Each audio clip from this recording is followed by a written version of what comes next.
At Your End Step is brought to you by Comic Town and BCW Supplies.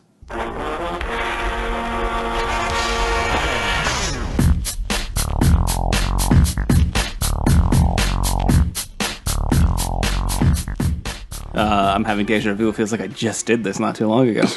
My name is Morgan, and I'm here with Mike. Hello. And Dave. Hi again. And we're back. We're ready to hit you with part 2 of the Magic the Gathering Dominaria-PALOOZA! So I was laughing at myself. You said we're back, and I was like, a dinosaur story. A dinosaur story, yeah, of course. You know what? We're kind of getting into the dinosaurs, actually. Well, dinosaur? Dinosaur? Yeah, there's one. Allosaur? Allosaur? I'm sore. I've been sitting in this chair for a long time. But we left off on green, so that's where we're going to start off today on. And we have green, gold, artifact, and land. So we're kind of, this is the downswing of the set review. If you haven't listened, if you didn't listen to last week's show, that's going to be where you're going to find white, blue, black, and red. So be sure to listen to those before jumping into here, unless you just care about green, gold, artifact, and land, which you're playing a very specific deck. So without further ado, let's jump back into some of these spoilers with a Z. No, not with a Z. Dear Lord. With a Z. Welcome to these rad spoilers. Next up, we have skateboard. It's an equipment that makes your creature go real fast and cool. Yeah, a skateboard would give your creature +1/+1 haste and cool. But it would have the same, like, if it becomes unattached to sacrifice the creature. Would it give it menace, though? Yes. Is that assuming too much? Wow. And Dave has officially told all of you to get off his lawn. Yeah, these meddling kids. All right, well, let's get into it. Let's start with green. We have Adventurous Impulse, which is a green for a sorcery. Look at the top 3 cards of your library. You may reveal a creature or land card from among them and put it into your hand. Put the rest on the bottom of your library in any order. So this is a spell version almost of Oath of Nissa. Oath of Nissa can hit Kinda. Planeswalkers. This can't. It also helps you cast Planeswalkers, but that ability was kind of whatever. Yeah, I mean, it was rare, so that makes sense for that. So, I like this. The way this is named Adventurous Impulse seems to me like this is something they want to try out for green. Like, green, they keep trying different cantrips for green to get creatures, and I think they sort of like the Oath of Nissa. And of course, getting this is the one, like you said, in the first Palooza, Morgan, where when it has to get a land on it, then that sort of helps. Yeah. But I don't know. I really don't know how to assess this card. It's probably playable, and I think people are playing it, like already what we've seen early. But I don't know how good it is. I think Impulse is kind of a misnomer for this card because it's sorcery speed, and like you have to plan. It only looks at the top 3. Yeah, you have to. I'd like to go on an adventure, but only on my turn. Only I have to plan it out first. It's not very. It doesn't seem very impulsive, but that's just me arguing semantics. I think this card is like fine, but just fine. Like, green will be happy that like this effect like exists within the format if they want something that allows them to dig a little bit deeper to find a certain particular creature, but I don't know if it's necessary or will even like make the cut. I'm not really feeling this one. I'm with you. I think it's like almost good, but I don't think it'll ultimately be good. I think like it'll whiff too many times. Yeah. So what if this got would it be? Man, I don't know. I don't know what you'd have to do. Maybe like one deeper or something. I think like if it put the cards, instead of putting them on the bottom of the library, if you put them in the graveyard, I think it'd be awesome. Interesting. But it might be actually too good then. Yeah, then you're yeah. Meh. So I guess it's a fine line between being broken and like not playable. And I think like they want to do that sort of effect when they're leaning more heavily on like graveyard synergies, which they aren't really in this set. Yeah. There are some, but it's not like an overwhelming sort of thing. Like when we saw Mulch in Innistrad, we saw that come back. But right. Or what's the Golgari one? Grizzly Salvage. Grizzly Salvage. Oh, that card. Oh man, that card. Grizzly Salvage. I think Morgan and I had some fun memories. Of, Grizzly Salvage. There are many salvages that Grizzly were quite Salvage grisly for my opponent. Took me back to the Pro Tour. But yeah, this is I just like people like seeing this and people complaining how like green has like all the best cantrips in standard. I'll take opt. Yeah, That's exactly. It's like you guys got opt. So shut it, blue mages. What's next? I guess we're skipping over Gaia's Blessing. That's fine. I don't think that card's good. Yeah, anymore, I don't think it is either, unfortunately. Flavor fact though, that is the sword that's in like the original art. That's the same sword. So like that's cool. So Arthur just hasn't been on this plane yet. Nah, I was just like getting swords distributed from No, I think Blessing being played was just a different format, different time of Magic. Yeah. But if it does get played, do the right thing and play the Rebecca Gay art. yes, From Weatherlight. Yeah, seriously. But yeah, that's a cool callback, I guess, or card to bring back. Yeah. All right, so the next actual card we're going to talk about here is Grow from the Ashes. So this is a 2 and a green sorcery with kicker 2. So you search your library for a basic land card, put it onto the battlefield, then shuffle your library. If the spell was kicked, instead search your library for 2 basic land cards, put them onto the battlefield, then shuffle your library. So it's kind of a Kodama's Reach variant. I think the interesting thing is it puts lands into play untapped. yes. Which can be relevant. So kind of cool. Like it scales. So you can play this on turn 3 or sometimes turn 2, depending on if you have a land werewolf. And late game, you can thin out your library even more. So I think it's a fine ramp spell. And if your opponent plays it, then you can play your 2/1 pirate and cast it yourself. Yes, you can. If that's what you want to do with your red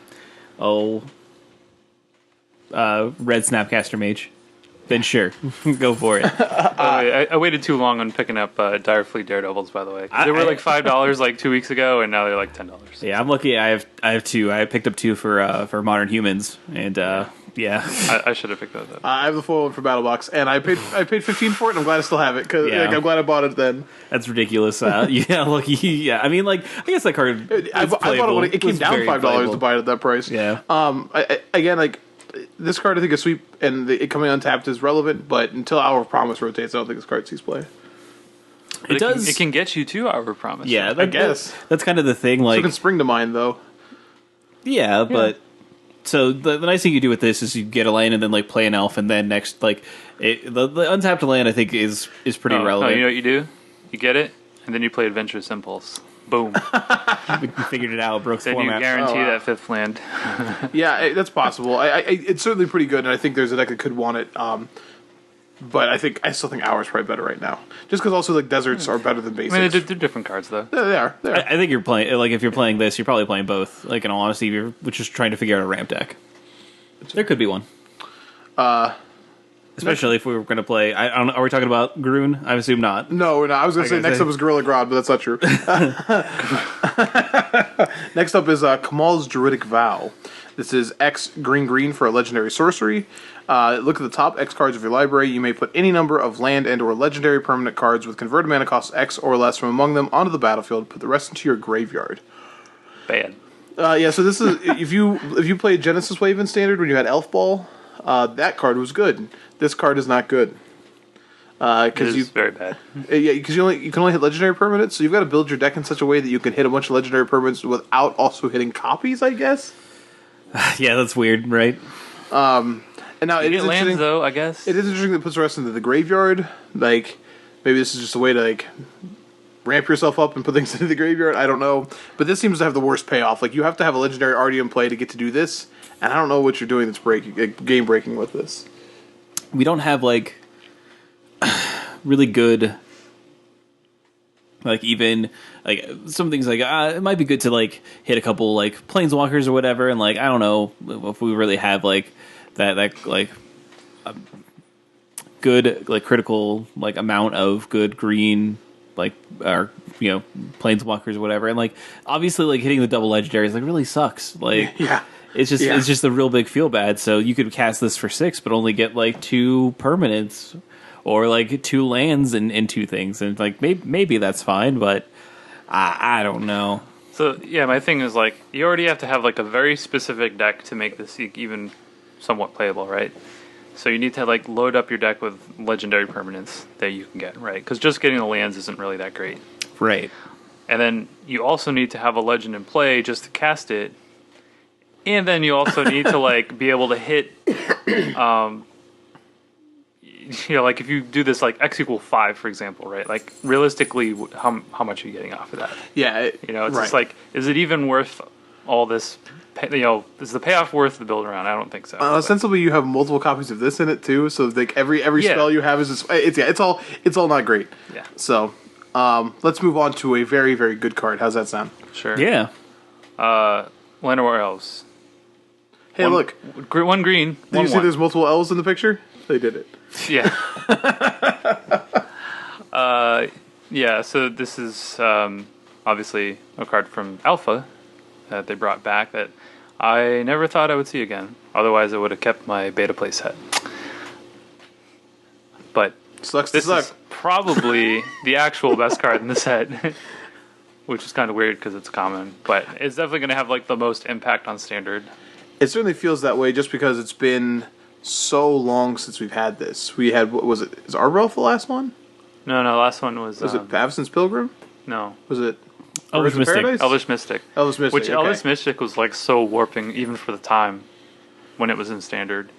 And like so warping to the effect of like I didn't think they would ever print another 1 mana dark Right.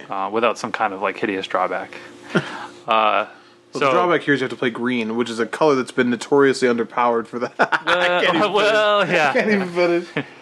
Well, you see, a lot's happened in the last 15 years, Mike. They just play creatures. I don't know how that's even good. How's that even good? Well, the creatures are really good now. Don't worry, Garfield's back, buddy. Yeah. So I mean the cat. Yeah. Not much else to say here, but like, yeah, the best turn 1 play in Standard will be until it rotates out. Yeah, every green deck's going to have probably 4 Llanowar Elves in it.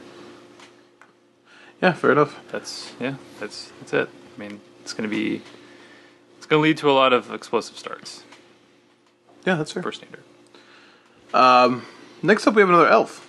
We have Marwyn the Nurturer, and this is 2 generic and a green for a legendary creature, Elf Druid. It is a 1/1. It says whenever another elf enters the battlefield under your control, put a +1/+1 counter on Marwyn the Nurturer. Then tap it, add an amount of mana, or add an amount of green, I should say, equal to Marwyn's power. So, it's a 3 mana Llanowar Elves. So it's Start almost out. as good. No, this definitely it wants to be have a payoff in an elf deck. I think that again, elves are much like all the other tribes in this set, where there's some good elves, but not really enough to do this. We just saw this ability, or fairly close to it, on one of the Merfolk creatures as well, the Deep Root. I can't remember. It's a 1/1. Then whatever Merfolk comes into play, but you could put that counter anywhere if you wanted to. Yeah. Deep Root Elite. Thank you. But I think I've seen this get a lot of comparisons to Elvish Archdruid, because Elvish Archdruid also added mana equal to the elves you controlled, and this technically, if you play all your elves after it, is similar to that.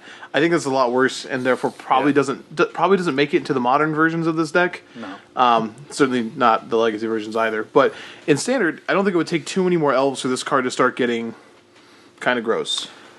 Yeah, I think it's interesting for Standard. I agree. I don't think it'll see play outside of Standard, but I don't know. This might be a sweet Brawl commander. Yeah, I was thinking that myself. That actually probably wouldn't be terrible. But again, it really depends on how many elves are in Standard. We don't have a ton right now. Yeah. You do have some from Kaladesh. There are elves on Kaladesh, so Okay. like don't like sleep on that. But I won't. They're probably small, and I'd hurt them. yeah, that's true. And I think like this is a wait and see for core set 19, and kind of see what we get from that. And maybe then this is better, but we'll have to wait and see. I don't think there's quite enough support for it as it stands right now. All right. All right, let's move on. All right, we have our first green saga, The Mending of Dominaria. And, alright, so this is a 5-mana saga, so it's 3 green. So acts 1 and 2 are the same. You have put the top 2 cards of your library into your graveyard, then you may return a creature card from your graveyard to your hand. Act 3 says, return all land cards from your graveyard to the battlefield, then shuffle your graveyard into your library. So, I think this is pretty interesting. There's a lot of value packed into one card here. We're talking about some of the other ones, how it's like, I don't know where this will be used, but it's a 3-for-1. It's like, this is already at the very, well, I guess it's, at its worst, it doesn't do anything, right? It's like you jump, but assuming you have a lot of creatures in your green deck, which you probably do, and it's turn X when you cast this. Right.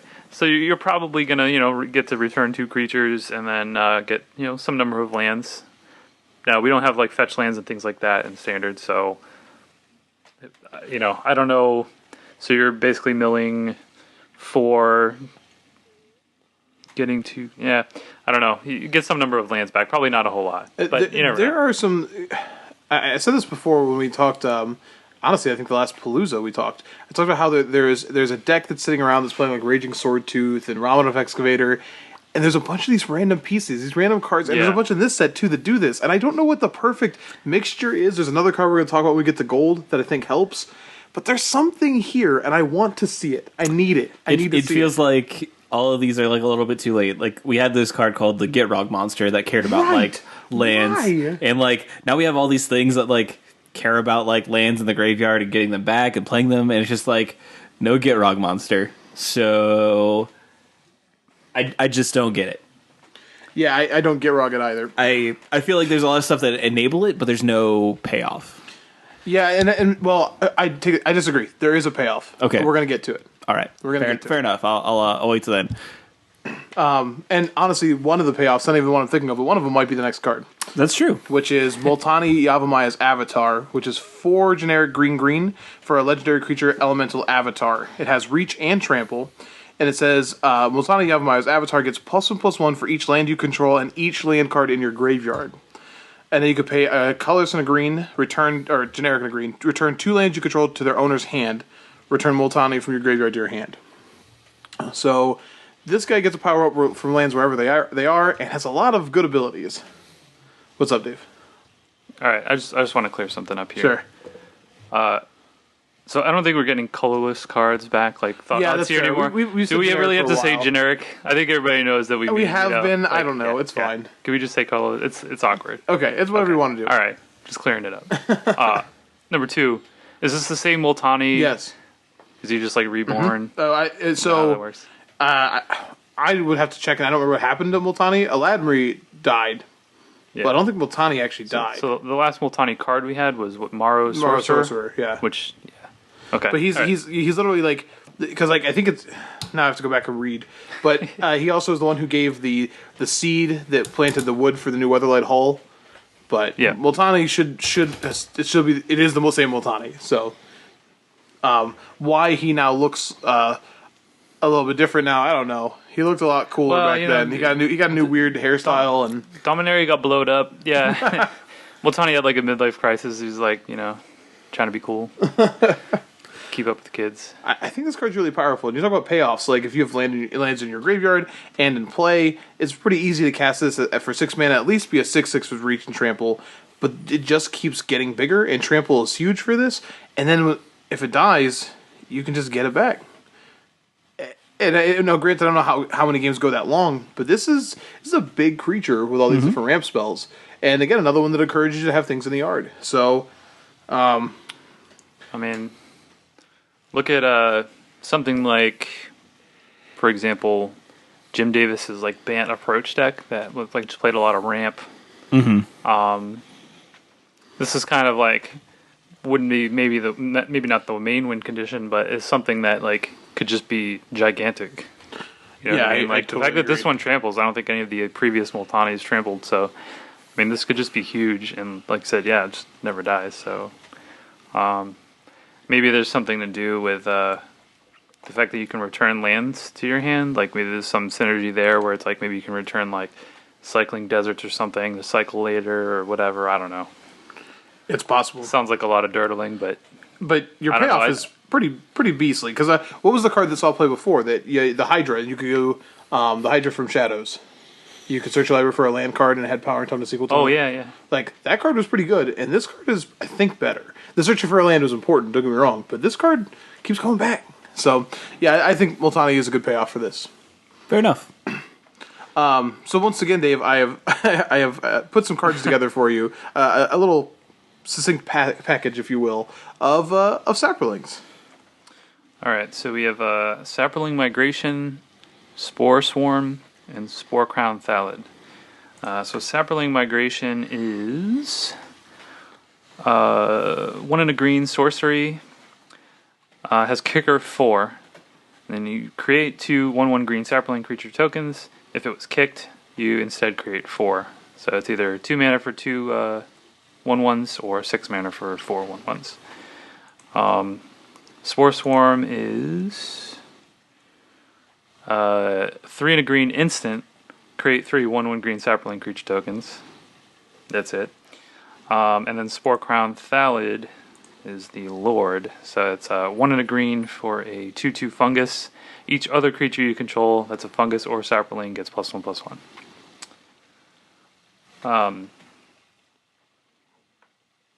I'm still not buying into like the whole green like Thallid deck or whatever, like Saproling deck.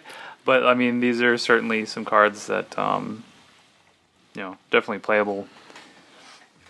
I think they're more than playable. So I'll just add the next one I'm going to do with this because I think this is the package we want to talk about, which is the next Green Saga, the Song of Freyalise. Sure. Which is This one has verses, by the way. So. oh, that's fair. It's a song. You're right. So it could be stanzas. It could be a poem, not an actual song. Sure. The second verse is literally the same as the first on this one.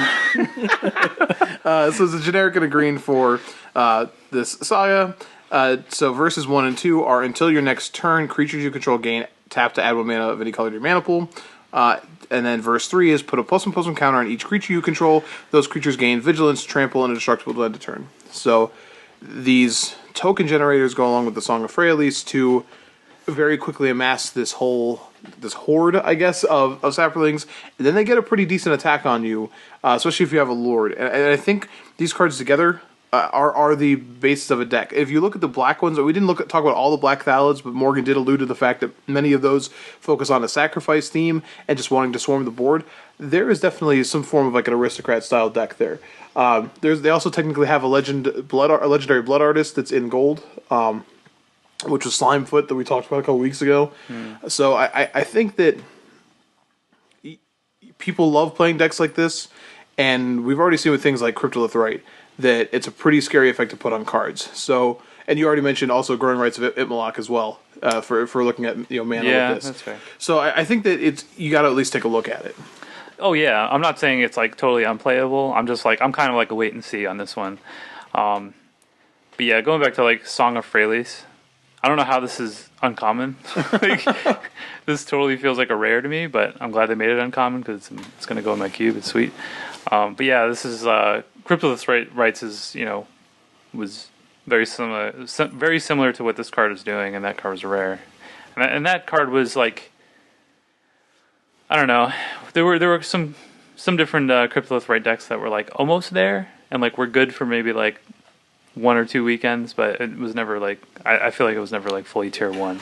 And it's fair. But yeah, I mean, it's different format. We have, totally different cards this time. But yeah, maybe this time is when it goes over. Your Cryptolith Right was generally pretty, unless you had Duskwatch Recruiter going, was pretty good for the first 2 turns you had it. And then it didn't matter anymore. And this one says, this one's like, don't worry. Cash it in. I got it. You get a free attack, right? Yeah, because they're vigilance and there's no reason not to. So you can just crash in with everything. All right, there is a reason not to, because Settle the Wreckage is a card. Yeah. Like, free attack. Just get them all in That'll there. make you real sad. So, but I think that there is definitely something to look at here. And again, these token generators, especially the way that Saproling Migration works, because it's good on 2, but once you have Song of Freyalise, it also just the kick is pretty good. That's true. So yeah, don't be surprised to see this. That's all I'm suggesting. Oh yeah, for sure. All right, Dave, you got a good one here. All right, is it? Oh, it's your champ, bud. Yeah, it's your champion. You've chosen to defend yourself in combat, trial by combat, and this is your champion. All right, Steel Leaf Champion. our last triple costed creature. So it's triple green for a 5/4 elf knight, and it can't be blocked by creatures with power 2 or less. Yeah. Yeah, this is a Giant big boy. creature can be, played on turn 2 easily with a Llanowar Elf. Can't be chump blocked very easily, Like if this token deck becomes a thing, this card may be a problem. Yep. We've seen cards similar to this. Was it Leatherback Baloth? Was it 4/5? Mm-hmm. But, I mean, that was, I guess, existed in a different format. I guess you also had the elf available with that. Yeah. I guess we'll have to wait and see if it's worth it to play. You basically have to play maybe almost mono green to be able to consistently cast this. Yeah. But not necessarily though. No, not with the Song of Freyalise. Not Gently playing in the background. But yeah, this card seems like a beating. It's not easily fatal pushed. I mean, you can obviously, but it's harder to turn on the Revolt Land standard. Doesn't get abraded or lightning strike or anything like that. So yeah, I expect this card to put some beat downs on people. Yeah. Standard. I mean, sometimes they just cast it on turn 2, and there isn't a thing you can do about it. You just kind of take the beating, and that can be scary, especially if you're playing as chump block or anything like that. That's not happening. So this card certainly has a powerful effect, and it is it's up there with this cycle of creatures as being probably the most powerful to second most powerful one, depending on who you're asking.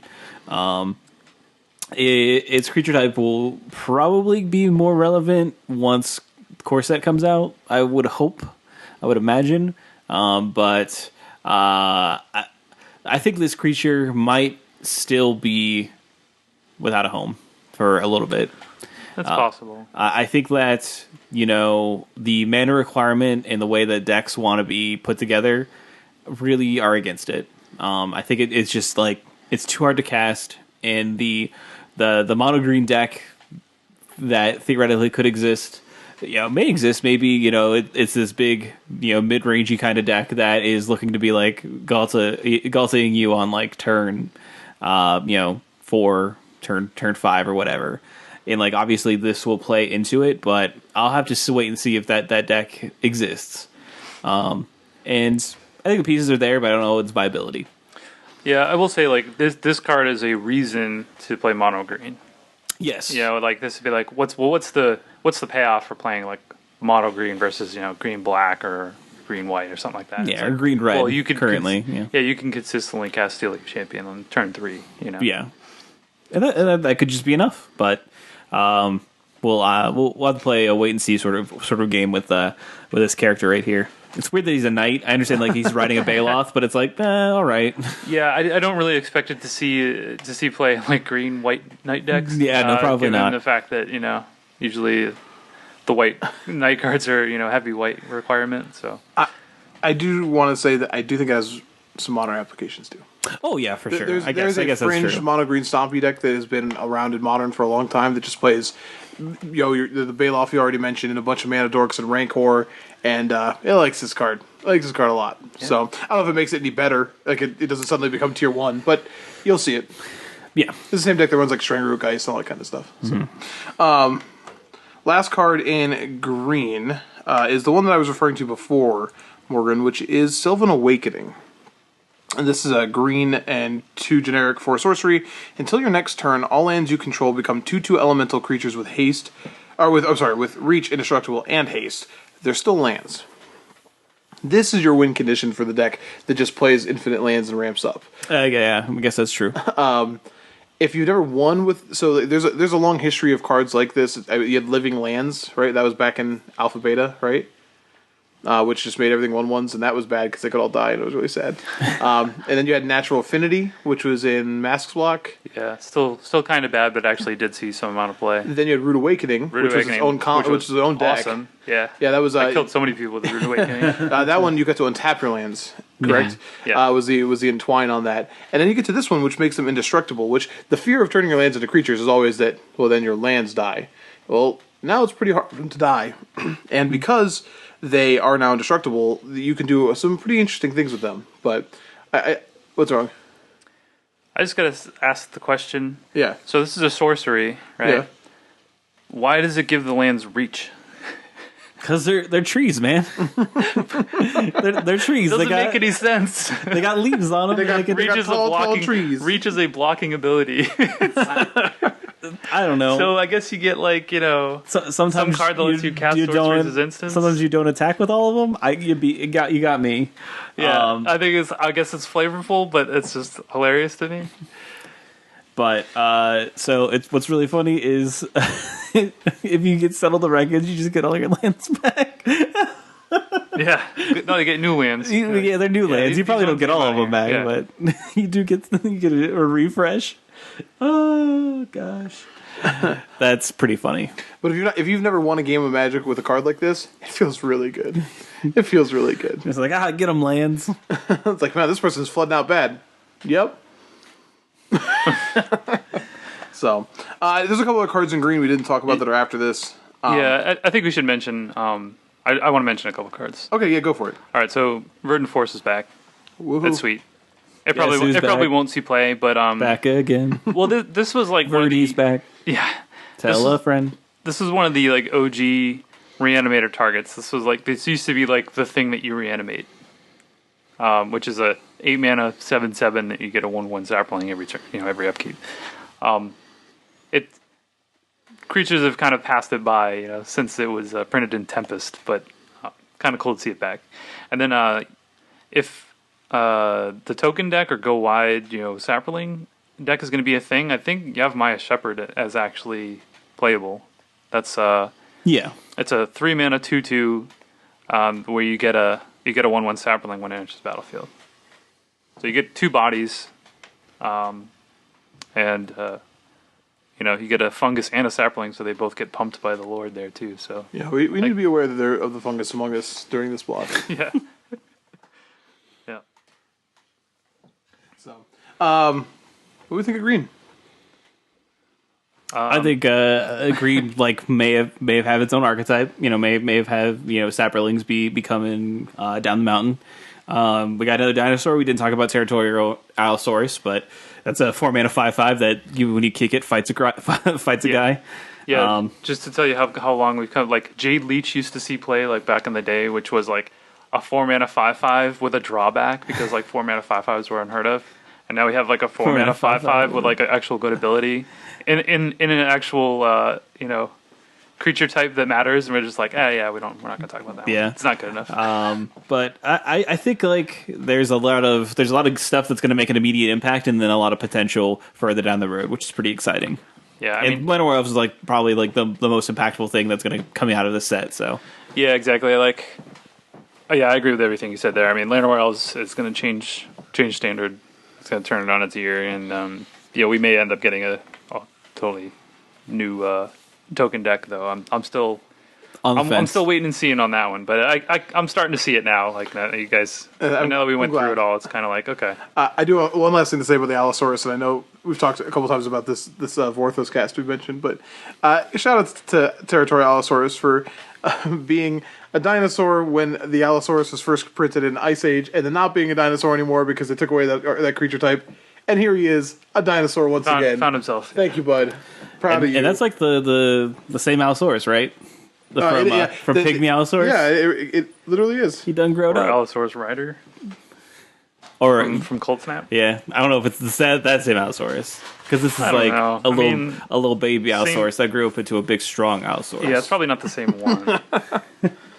I do like there's a little mushroom man, like a little fungus, who's standing in front of it. It's just like, don't. It's like, oh dang, don't eat me.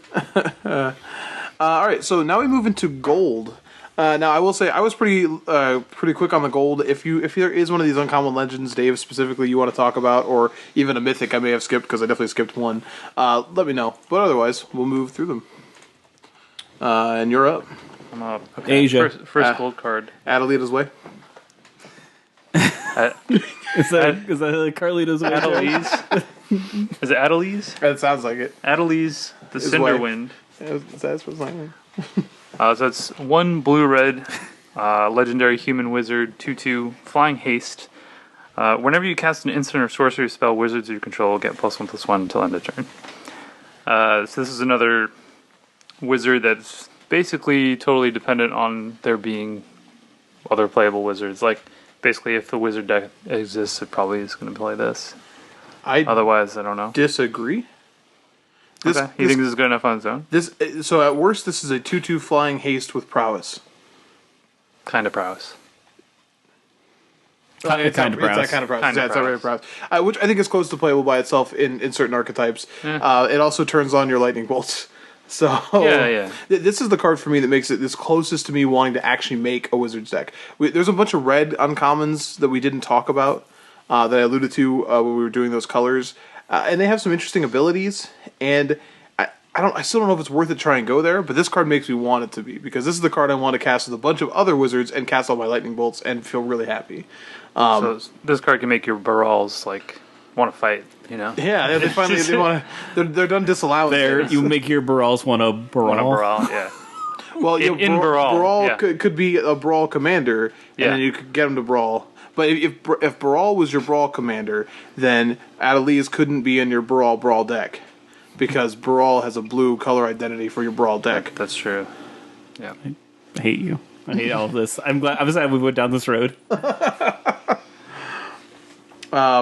Next up, so yeah, I think Santa's the only place that has a chance, but it's there. Next up is Ariel or Ariel. What do you think? Whatever. Okay. We'll go with Ariel. Okay, Ariel, Knight of Windgrace. This is 2 generic white-black for a 4/4 legendary creature human knight. Has vigilance, and has 2 abilities. The first one is 2 generic and a white tap, create a 2/2 white knight creature token with vigilance. And black tap X untapped knights you control, destroy target creature with power X or less. Oh boy. This card has so much going on, and I have no idea if it's worth my time or not, but I want it to be. I want to play it just This because she's card's riding awesome. a panther. Okay, so Yeah. I didn't mention this before in black, flavor wise. So Lord Windgrace is one of the planeswalkers. He's on the Mending of Dominaria. He's the one that looks like a kitty. He's the kitty cat man. Here's the OG cat planeswalker. There's a really cool black creature that it's not good at all. It was like, I think it's Knight of Windgrace, if I remember correctly. Something like that, but it's a cat warrior or cat knight. And I feel so bad. It's a cat warrior, and it's a cat flying on a pterodactyl. Yeah. Around Urborg, and it even says in there, like, these acolytes of Lord Windgrace, because he was like the protector of Urborg, like, have been kind of crushed by the Cabal. And I just enjoyed there's a couple these last remnants of the Windgrace clan who are like, yeah, Urborg kind of sucks now, but we still are trying to fix it. It's like, come on, so man. they like the black aligned tribe, I guess, that isn't totally evil. Yeah, not really evil. They're just like, you know what? We just like being around swamps. Yeah, and like you said, this Ariel is white black. So, but yeah, riding the Panther is pretty sweet. Oh yeah. But I think that the 4/4 vigilance, at 4, like that 4/4 for 4 is, as we said, probably a little underpowered, seeing as we don't play 5/5s for 4.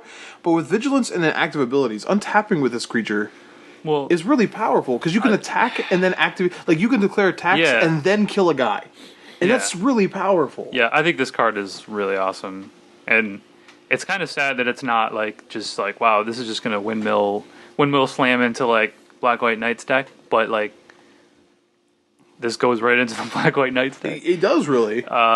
Turns on both of the hexproof from Yep. Black and White, first strike knights. So yeah, I think this is awesome. Yeah, I agree. I hope it sees some play, and just does gross things. Yeah, this is the card that I would want to brew with. Like, That's fair. Yeah. Makes sense. I mean, I think that that again, Knights with with this being your 4-drop and you having the really good saga, I think Knights really is maybe it has the most straightforward path to like, here, build me. Here are the cards, build me. But, Right. But we'll see. all right, next up. So I'm skipping Daragaz. I assume we're okay with that. Yeah. Yes. Sorry, people that love Daragaz. He's cool, but I don't think you're gonna see him in constructed. Well, maybe. Maybe. We can talk about him. Okay, if you Maybe. want. I mean, it's at the right cost. Like, I don't think that's like uncastable. All right, so we'll talk about Daragaz. All right, fair enough. Daragaz reincarnated. It's 4 Jund, so 4 black, red, green. It's legendary dragon, of course. 7/7 flying trample haste. If Daragaz reincarnated with die, instead exile it with 3 egg counters on it. At the beginning of your upkeep, if Daragaz is exiled with an egg counter on it, remove an egg counter from it. Then, if Daragaz has no egg counters on it, return it to the battlefield. So it's kind of like an apocryphite, you know? Like, you can't really... Well, you can exile it, but if you just kill it, it's going to come back 3 turns later. But, I mean, 7 mana, 7/7 flying trample haste is no joke. And, like, that's definitely within the realm of castability for standard. So, I don't think this is, like, unplayable by any means. I don't know. I guess I assume if it's coming into play from the graveyard, from a Yawgmoth's bargain or not that. I guess not bargain, vile offering. It could be, but like you could just cast this like 7. That's what like deck is just casting this though? I don't know, like some kind of green rampy thing. It's kind of Jundy deck. This is a green rampy thing. I mean, this could be like a good Jundy deck? This could be like a good top end. I mean, you just play it and you could just like kill a planeswalker right away, or yeah, I mean, you could, or man, I don't know. It doesn't get chunked by Thopters and things like that, so I guess like maybe. I mean, I'm certain somebody wants to cast it, but I don't know. I don't really see it. Okay. I guess you can never get Scarab Godded.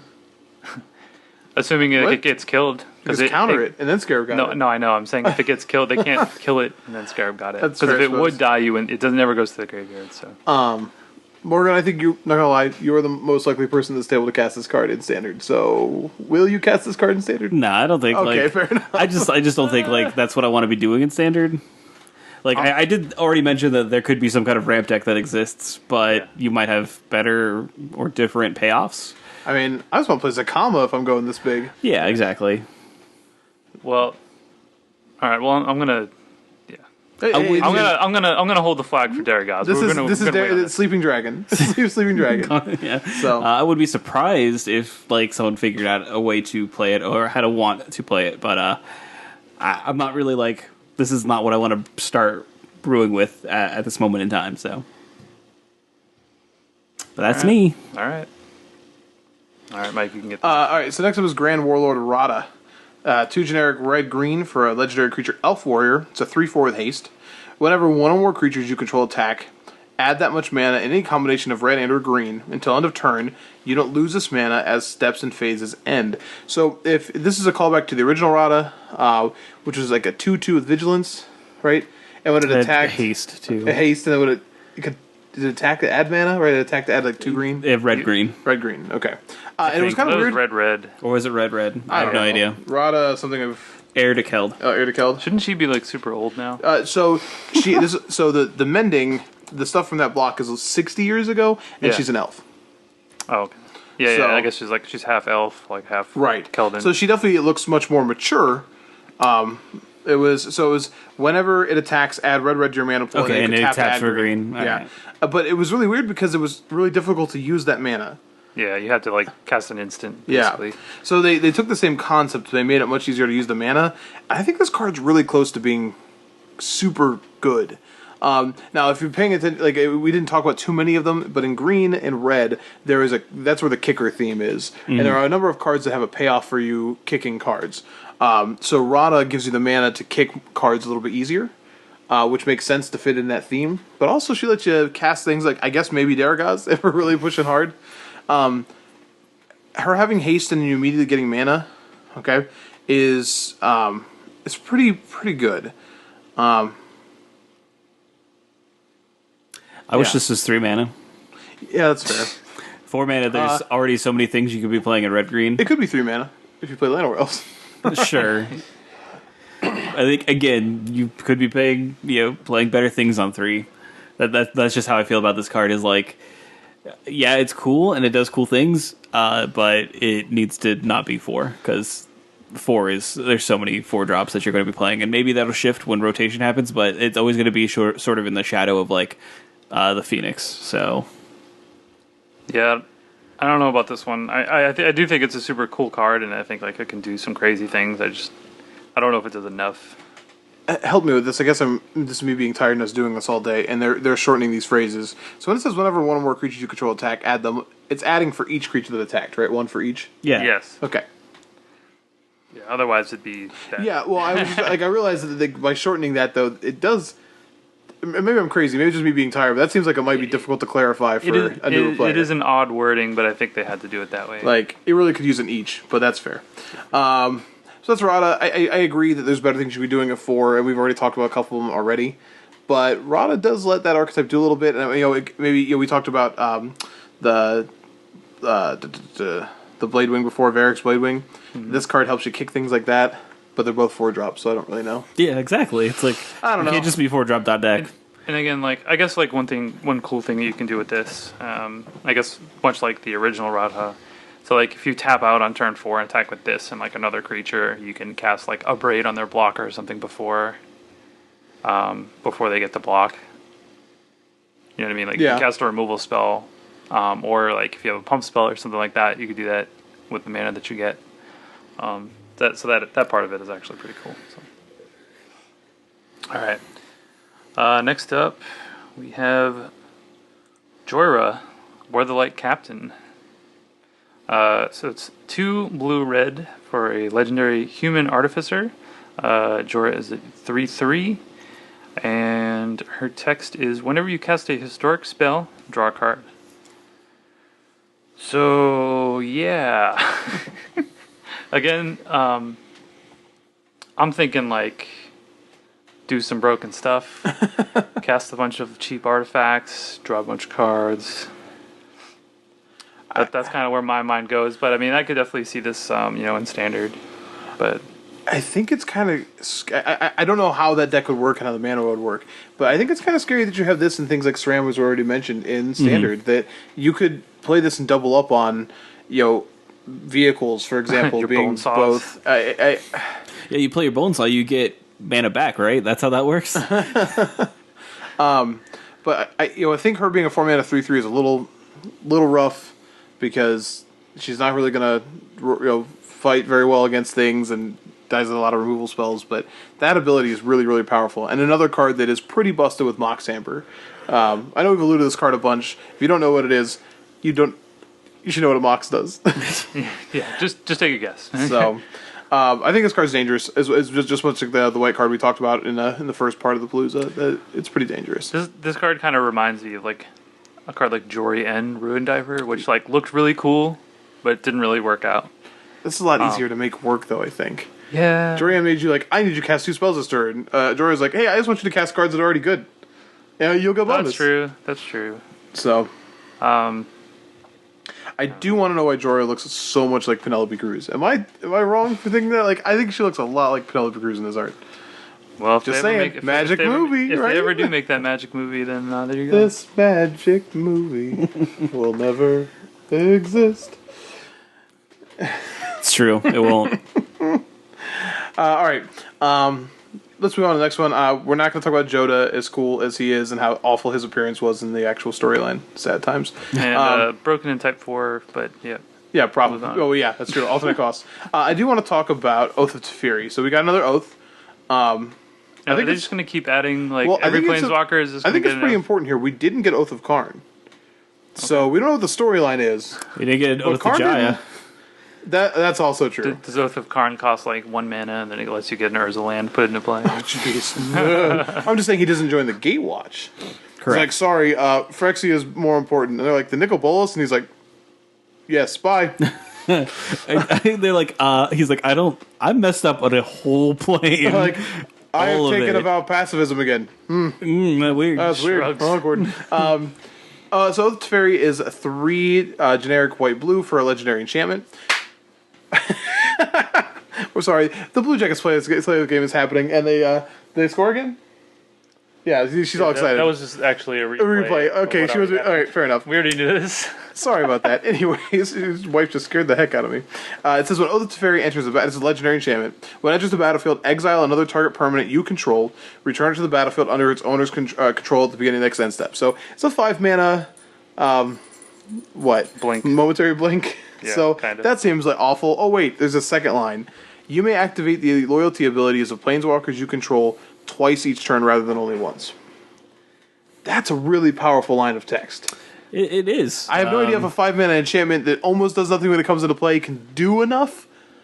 But if you have some planeswalkers already in play, again, this is another card that might let you sneak an ultimate in, and that's kind of that's not the way we justify planeswalkers, but it seems like they're pushing that. Like, oops, ultimated, weird. So I think it's kind of interesting. So I know. So Morgan's currently looking up the Chain Veil. Right. You do have to activate the chain. Yeah, you had to activate it. You have to activate This it. doesn't. You don't have to do anything with that. I had to look it up. I couldn't remember what it did. I just knew that it allowed you to do it 2 times. Yeah, but I also think the flicker on this is important because you can set up something that would be good to have flickered, or you got to attack that turn. I don't know what deck actively wants this, but it seems not terrible, depending on how you build your deck. I'm not buying this one for constructed play, but it might be cool in Commander. Okay, that's fair. I mean, it may not be constructible playable. 5 mana is a lot, but So this goes in that remember that card that was like 6 mana that was like a collected company for Planeswalkers? Remember that? yeah, Whatever that was. Some of the Gatewatcher. Yeah. Assemble the Gatewatch. I think that was it. Assemble the Yeah, Gatewatch. this goes in that deck. So I think that it's important to remember that we have a pretty big standard right now that has some planeswalkers you might not remember. This card's really good with something like Dovin Bond. Yeah. And slots right ahead of it. Shut down this guy, shut down this guy. Oh, shut down this guy, shut down this guy. I'm not saying that builds a deck that's just 2 cards by themselves, but I think it's important when we have a standard that's going to be as big as this one is. I don't think you can discount cards like this. So I just don't think it does enough on its own. Like the oaths, quite possible. The oaths that we've seen, see play with like Oath of Nissa, which costs 1 mana and replace itself. Like Oath of Liliana saw a little bit of play. Oh, the Chandra. Oath of Chandra. Was just a Right, it's just like hammer. removal. This is like 5 mana, and you need something else to combo with it to like make the front ability good, and then you also need to have a planeswalker to make the other ability good. It's like I just feel like it's a lot to, and I don't think it's like that much of a payoff. That's fair. But I mean, activating a planeswalker twice, I guess, is powerful. I just think there's a lot that needs to go right for this to be good. That's fair. And I do know there's a lot of people who get down on me because I skipped Muldrotha, but I'm not really a believer in Muldrotha. So, did you want to go back? Yeah, we should probably talk about it. All right, fine. Well, see, Morgan, you didn't want to talk about it. I was with you. That's all right. Go ahead then, Dave. They've just let's talk about these big, stupid, expensive, like tricolor spells that are. That's ridiculous. Sure, I guess that was the Scarab God. Play the know same what to- deck. No, I'm good. The Scarab God's good enough for me. Yeah. I don't need to play this 6. Don't know why they have to splash green, but okay.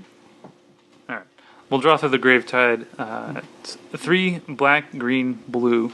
It's a legendary elemental avatar. It's a 6/6. During each of your turns, you may play up to 1 permanent card of each permanent type from your graveyard.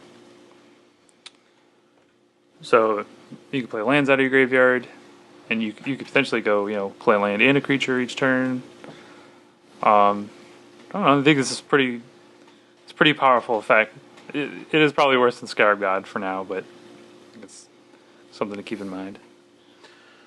I don't know. Yeah, I didn't have a ton to say. I just think I think it's playable. It's a super powerful effect, but you again have to untap to even get the effect of it. It's a 6 mana 6/6 that does nothing when it comes to the battlefield, and it's a vanilla otherwise.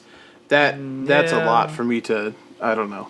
I can see an archetype around it, and I know I've talked about this green archetype where you put a bunch of lands into your graveyard, so I get it. You can play the land immediately at the very least, right? Yeah, I guess, but I could just play Multani for the same amount. Multani, Okay, who's apparently yeah, this all right. character's father, based on the flavor text here. And Multani's a big fan of his daughter. I really appreciate that. He's like, my child grew from rot and ruin, yet she bloomed. You know what? That's a good dad. That's good. That's good, good. Dad. That's a good dad moment. My daughter's a big trash avatar, but you know what?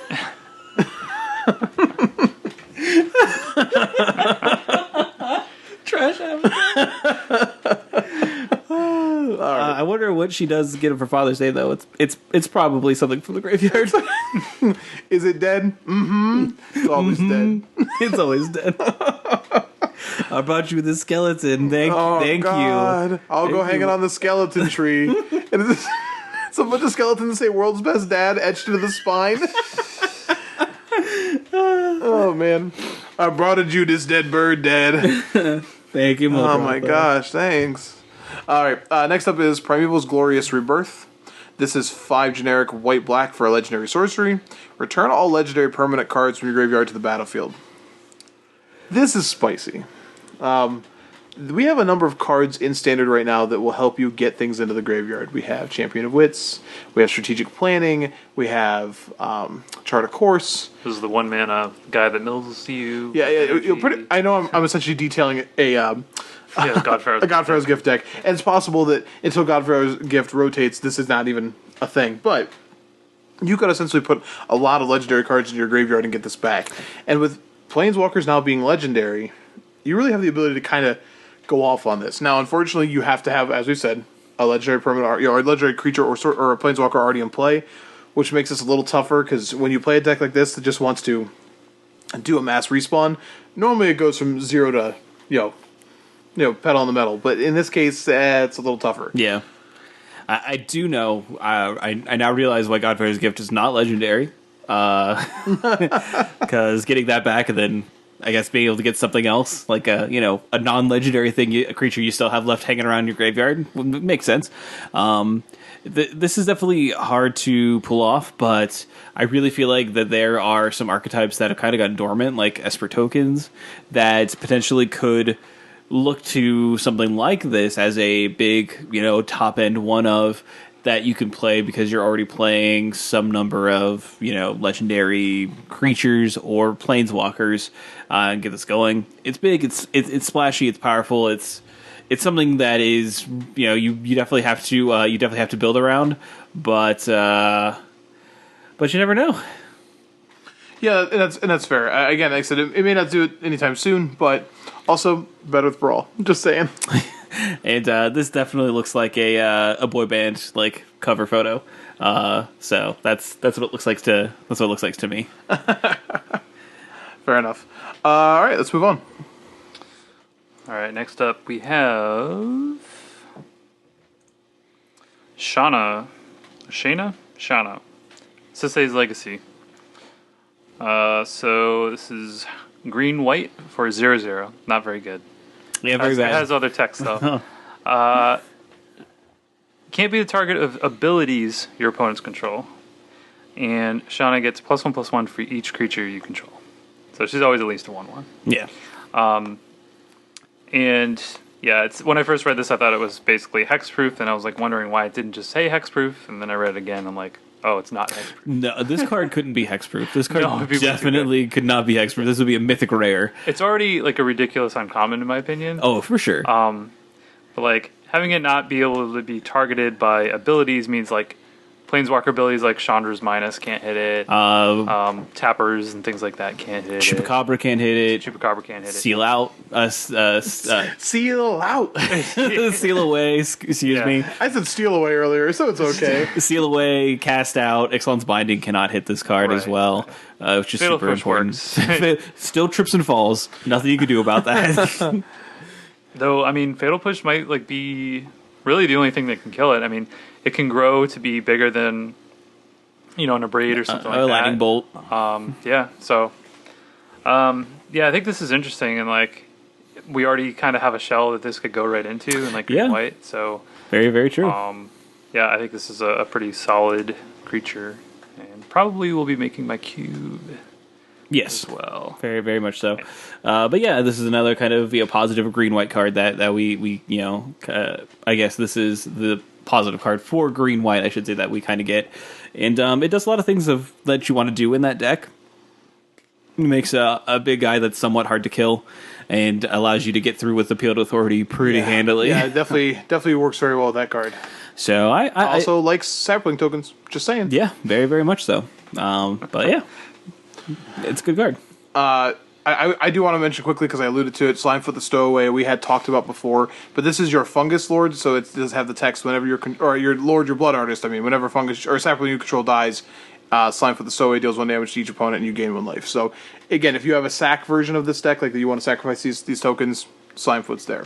But I do want to mention Tatyova Benthic Druid, which is 3 generic. The mythic uncommon. Yeah, I know. Green and a blue for a legendary creature, Merfolk Druid. Whenever a land enters the battlefield, it's a 3/3. Whenever land enters the battlefield under your control, you gain 1 life and draw a card. Again, I keep alluding to this land deck. So there's 2 cards in standard that we should, or I guess we'll say 3. And we've said it multiple times. Raging Swordtooth and Ramanop Excavator work really well with this card. Do you know what other card works really well with this? Nissa. Not Steward of Elements. It's Nissa. What's The blue-green Nissa? No, the green. Oh. 5-mana Nissa. Oh, the one that this good just has Nissa. a Nissa ultimate tacked onto the actual body of Yes. it? Yeah. Yeah, you could just double it up. So, I think this card is, again, this is a card that you're just like, oh man, 5-mana 3/3. I don't know, but its ability is bonkers when you can play multiple land drops a turn. This almost ensures that you are always hitting a spell each turn if you can make so many land drops, because you're just going to keep drawing a card and drawing a card. Yeah. So, I'm scared of this card. I'm not going to lie. I'm kind of scared of this card. I have definitely been playing against someone that kind of went off with this card and had, the Swordtooth, had the Ramanop Excavator, had Evolving Wilds. It was not fun. They drew a bunch of cards, so this can get out of hand pretty quickly. I mean, you're paying 5 mana for a 3/3, so that's kind of disappointing. But this card is powerful, and you have to definitely pay attention to it because it can get out of hand really quickly. Yeah, I couldn't believe this card was uncommon. Like, this is like when we talked about uncommons that could be rares and other sets. It's like, this is just probably the most powerful one. It's just like, how, what? This is a card that you're probably going to lose to a lot in limited. We'll just put it that way. Yeah, Like they're just gonna cast and you can't deal with it, and they're just gonna out advantage you. oh yeah, This card also fixes a problem for ramp decks, which we already talked about the. yeah, you flood out. Yeah, you flood out, or you draw your ramp spells late, like we talked about. What was it? Grow from the Ashes, right? Well, if you have this in play and you draw that card late, you get 2 lands and you get to draw 2 cards. Yeah. So, this card's very good. All right, next up. Oh, you got the best one. All right, I got Teferi, Hero of Dominaria. So this is our second Planeswalker that we're talking about. It's 3 white, blue. Teferi enters with 4 loyalty. He has a +1 of draw a card, and then at the beginning of the next end step, untap 2 lands. -3, put target non-land permanent into its owner's library, 3rd from the top. And then the -8 ultimate is you get an emblem with whenever you draw a card, exile target permanent an opponent controls. So +1 is kind of like draw a card. You get to the classic leave 2 blue open. Yeah. So if you have the wizard's retort or whatever, you can Or just obviously there's a lot of active tricks within this that are pretty good. Leave up a counter spell, in essence, scatter, negate. Yeah, exactly. Wizard retort theoretically, or even a seal away. Mm-hmm. There's plenty of stuff that you can actually have available to you. Yep. You can deal with other planeswalkers even if it's temporarily. And the emblem feels like Venser. Yeah. Was it the Venser emblem that was whenever you cast a spell, you exiled something? Yep. Apparently Blue White likes to do that with Planeswalker Ultimates. Yeah. But yeah, it's a pretty solid Planeswalker. Unlike Jaya Ballard, he has a way to kind of protect himself with his -3. So if you need to do that right away, you can. But also just you can maybe tap out, do a +1, and then have a removal spell open after you untap. Or a counter spell. Right. Oh, fun fact with this card: you have to untap lands with it. Oh. Tap lands. You have to. Oh, okay. Because it has to complete the ability. Yeah. So if you've drawn the card, you can't forget to untap the lands. Correct. Which also means that if you do it and you don't tap your lands, you have to untap your opponent's lands. Oh. Yep. Well, that's Okay. gross. Yep. I mean, I guess that's awkward, but. So what happens if you forget? Right. I mean, Do you it have has to back out? I mean, it has to happen Because you can't resolve half of the interesting ability. thing is if it happens and it has to happen, and then like it becomes a weird question of like it isn't a. So this causes a delayed trigger, but it's part of an ability that's already resolved. I don't know. I'm not a Yeah, good enough that's judge really for this. strange. I'm not a good enough judge for this. That's really strange. So I guess we don't have too many cards to do that. It's a weird corner case, but yeah. So just remember, if like you're planning on just passing the turn, or you're playing it in something like a blue-white control deck, just like make sure you tap 2 of your lands. yeah, sure. Don't cast anything. Just tap 2 of them. All right, so let's move. Well, I guess we can talk about gold. So all of our gold planeswalker, or our planeswalker, all our gold legends seem really cool build-arounds to me. Yeah, and Like, I you're just think looking for these in packs to sort of, I think, lead you a little, which is weird because you shouldn't commit to gold cards, but like they really do feel like good build-arounds in this set.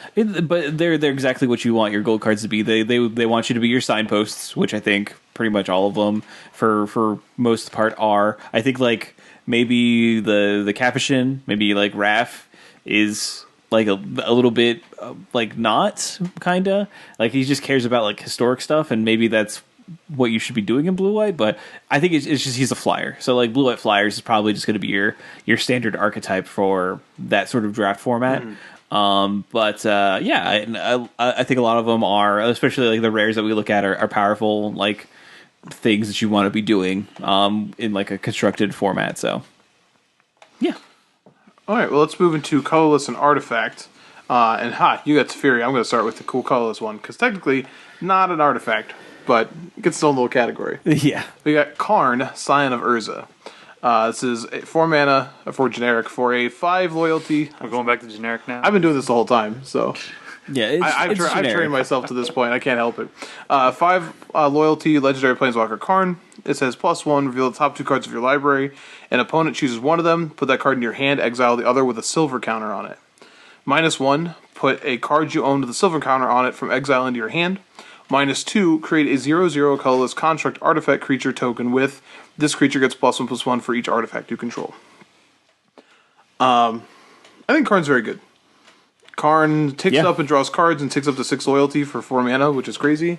But Karn's -2 can also then be used twice without Karn dying. And if you're building like a deck that has a lot of artifacts with Karn, that -2 is making relevant tokens. Yep. I mean, beefy creatures. And then the -1 is sweet because if there's something you really want, like you're always getting a card, but if you really want one of the cards that they didn't give you and you have the time, you can go get it. Yeah. So, Yeah, Karn is just straight value, as they say. yeah, they got to be careful with this, right? Because this is the Smuggler's Copter problem. Yeah, The like last any card, deck the last can play card they made it 7 mana, so then not everyone could do it. But 4 mana, every deck can do this if they want. So every deck that is probably either going mid to late can play card and can get straight value out of it to some degree. Obviously, the effectiveness of the minus is going to depend on how many artifacts you're playing, but that might not even matter. And I think like that the card is probably the most worrisome card in Dominaria currently, because it is obviously very good, and I don't think that it's going to become like a smuggler's copter situation necessarily. I don't know. It's really hard to say that if you are in the market for a 4 mana planeswalker that like it should just be Karn. But we'll kind of have to wait and see. But he's good. He's good on rate, and like it's nice because it's a design that's like not necessarily going to like break modern, which I think was important for their for them to like going back and putting in another card in the set. But we'll definitely have to wait and see on this guy and see how well he performs. I think it's important to point out too, when you exile the cards with the silver counter with the +1, it's not necessarily tied to this Karn. So like if you do that and Karn dies and like you cast another Karn later in the game, you can still go get like the card that was exiled earlier. that seems miserable to keep track of. But Yeah, so it's not like the original Karn where like if you exile a card, it was only that one Karn that it mattered to. So you'll basically have to have like a separate exile pile. Just get a silver dollar and then put all your silver counter cards under it. Yeah, but yeah, I think that is actually going to be super relevant for. Yeah, because they're never like really gone. And if you exile Squee, you can cast them. You can cast them.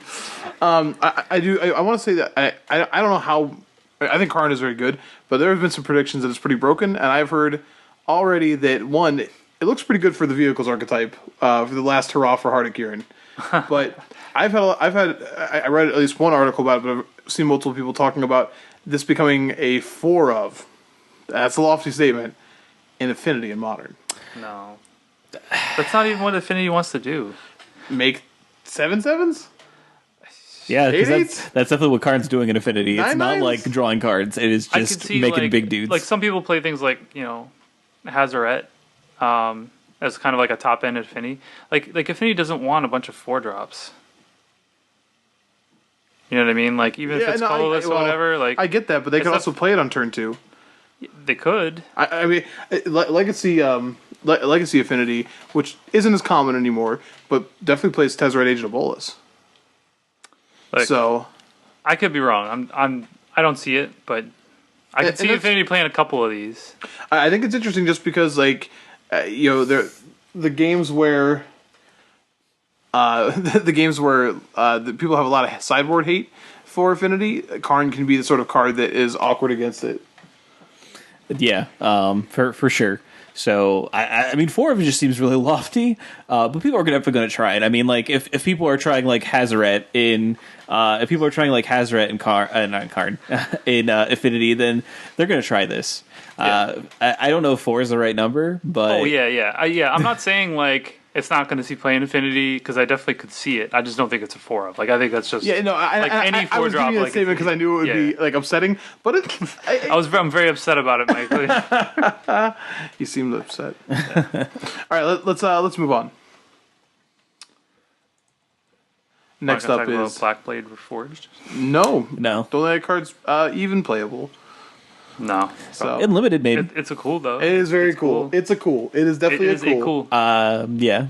Based on that flavor text on it, if you haven't read it, you should. It seems like Gideon's going to be picking up the Blackblade, and now I just want a Gideon. I want a new Gideon. Thank you, Wizards. Yeah, I told you can get the Black White Gideon, who him and Lily have finally realized that their all their angstiness back and forth is just true love. It's true love. Yeah. And now then you have your Jace and your Vraska pairing, and you've got your Lily Gideon pairing, and they all pretend like they don't like each other, but really it's just an 80s sitcom. That's true. That's what it is. All right. She's a necromancer. So next up is Damping Sphere. Damping Sphere. So this is a card that everybody thought was a rare, but it's not. It's uncommon, which is great because I don't want to spend $10 on these things. Exactly. So it's an artifact, costs 2. It says if a land is tapped for 2 or more mana, it produces a single colorless instead of any other type and amount. And it also says each spell a player casts costs 1 more to cast for each other spell that player has cast this turn. It's like a tongue twister right there. Basically, get wrecked Tron, get wrecked Storm in Modern. Basically it. Yeah, I think it's just a fine sideboard card. I do think it's hilarious that it has a pretty sweet throwback flavor text. A Thran relic. It has spent 10,000 years doing absolutely nothing. Yeah. Which is great. I think this is a good sideboard card for Modern because any deck can play it, and it doesn't immediately destroy those archetypes. Like, I played Blood Moon against Tron. They can still cast spells. It's weird. Well, yeah, I mean, this essentially is a Blood Moon against Tron, for the purposes of Tron. Like, not talking about any other deck. But and Storm already brings in things like Echoing Truth or Wipe Away for permanents like this. But it's nice to have cards that carry over for multiple things. And like, it isn't just Storm, it's also Ad Nauseam. This is pretty good against as well. Right. Yeah. It's kind of hard for them to cast... if they had to cast an Angel's Mercy and then they had to pay the extra to play the Ad Nauseam, they certainly can't cast Lightning Storm. No, not at all. Yeah, so it's definitely probably we'll see sideboard play in every format, and I mean every format, maybe even Vintage. Oh yeah, that's how you say that, right? Yeah, Vintage. Yeah, you got to say it right, or Vintage. Yeah, I'm excited to play this. I've been playing the green Eldrazi deck in Modern, and even though this shuts off my own Eldrazi temples, it's still, I think, worth sideboarding in that deck to shut off Tron. Yeah, that's fair.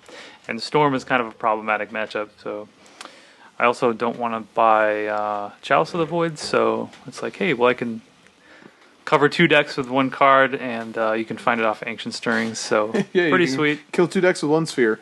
Yeah, exactly. Next up, we have the return of an old favorite, Gilded Lotus. It's 5 generic for an artifact. Taps, add 3 mana of any 1 color. I've cast this in Standard before. Last time it was in Standard specifically.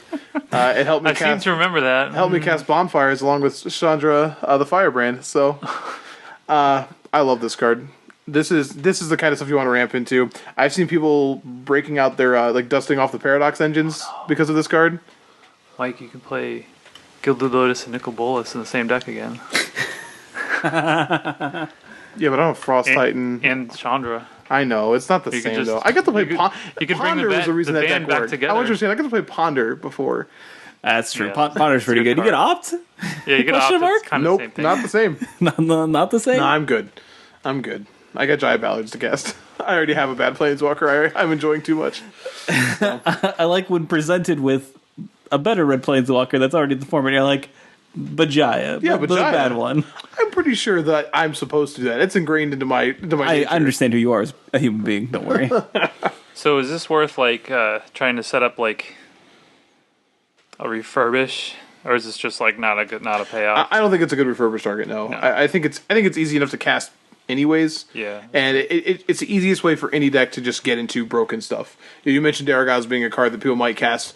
This is the easiest way for random decks to do that kind of stuff without having to worry about sort of nonsense ramp, if that makes sense. This is like the kind of card that like in Cube, like even if you're playing like Legacy Cube. Oh, yeah. Like Gilded Lotus is like you wouldn't think it'd be a high pick, but the card's just bonkers because it just fixes your mana, ramps you up to like if you're just playing ridiculous cards, you just go up straight up to 8 mana.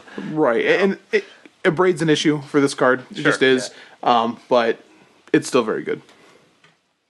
Yeah, and so like I know refurbish isn't necessarily what you guys said necessarily what this card does or what you're going to be doing with this card, but you could actually be really the important factor with this is that it if you refurbish it, it ramps you into 7, which is conveniently how much Godfarer's Gifts cost. So if you have this but not a Godfarer's Gift, then maybe you have one in your hand and you can, work your way around it. So yeah, it's something to consider. I think like obviously a Braid being so popular is kind of like a worrisome thing for this. But again, we have a combo deck in Standard currently that. Its main thing is playing an artifact that can die pretty easily to Braid. Well, now, obviously, you get immediate effect from Godfarer's Gift, but you can still get an immediate effect from Gilded Lotus as well. Yeah, I mean, I don't think you can just say like, well, a Braid just invalidates this whole deck. Like they only have so many Braids versus like all of your artifacts. So I mean, there's a way you can just overload them to where like they're not going to actually have enough Braids to hit everything. So I think it's fine. Moving on. I really don't understand why this is on the list, but I guess we'll talk about it. So it can be quick. It's because there's an infinite combo in Standard. Okay. So it should be mentioned. All right. Helm of the Host. It's a legendary equipment, cost 4 mana. Equip cost of 5. At the beginning of combat on your turn, create a token that's a copy of equipped creature, except the token isn't legendary if the equipped creature is legendary. That token gains haste. All right. What do you do with this, Mike? You equip it to Battle Celebrant or Combat Celebrant. Yep. Oh. And it's an infinite combo. Yes, they're infinite attack So you're phases. saying if you have Combat Celebrant that manages to survive And equip. and I'm aware, but yes, this is still. Don't forget that you are playing the Godfarer's Gift deck, so you may not always have to pay mana for your Combat Celebrant if you want to do it that way too. Still gonna Bad equipment. It has to be. I'm just telling you, there's an infinite combo. Okay. That's all I'm right. telling you. Yeah, we're not saying it's good. Yeah. Okay. It's just 2-card combo. Like, I think that's It's important. definitely not good, but sure. All right. We now have a new thing that we need Dave to die to. All right, next up is Mox Amber. See what I did there? I made you talk about that one, so I can talk about Mox Amber. Mox Amber looks like the Helix fossil from Pokemon, so praise the Helix. This is a legendary artifact that costs 0 mana. And it says tap, add 1 mana of any color among legendary creatures and planeswalkers you control. If you are not familiar with what a Mox is, welcome to Magic. Yep. The Moxen are some of the most powerful cards ever printed. They were 0, and they could add different colors of mana to your mana pool. And since then, we've gotten, this is the 4th. We had Chrome Mox in Mirrodin, which had imprint. No, before that we had Mox Diamond, right? Yeah. Okay. Mox Opal. We have Mox Diamond. I mean, Chrome Mox was the one. Chrome before Mox that. after that. And then we got Mox Opal, and now Mox Amber. So this is not unprecedented. I think this card's going to be pretty good. It's hard to make work, but when it works, the payoff's going to be good. And we've already seen so many cards that just say things like, draw a card when you cast a historic thing. And this is the sort of cure-all to all of it that lets you even ramp further. So this card will not be as good as the last few. Like, it's not going to be Mox Opal. But it's good. Yeah, I don't know. Maybe it does even more modern. Like, it turns on some of the Taxes archetypes by letting them play more legendaries. Like, this card is a little bit awkward with Thalia because you want to play it before the Thalia comes down. Yeah. But those decks do have enough early drop legendary creatures. You can still cast it. It just doesn't do anything. You can just cast it and then cast that. But you could also then start playing the Gideons that you was Kithian. Yeah. We could already be doing that. So I think that this card's definitely going to it's a Mox. It's going to see a lot of play no matter what. But I think that it is actively probably good. When you have to build for it, which is right. Yeah, they shouldn't just make it super easy, but it's going to be good. Yeah, and like you're going to degenerate things if you make a Mox that's too easy to enable. Yeah, so like unlike pretty much every other Mox that's ever been printed, like those help you kind of do broken things by ramping you into things that you shouldn't be able to get to, right? Yeah. This one requires more of a setup where like you got to already have a board, and then it lets you go a little bit bigger.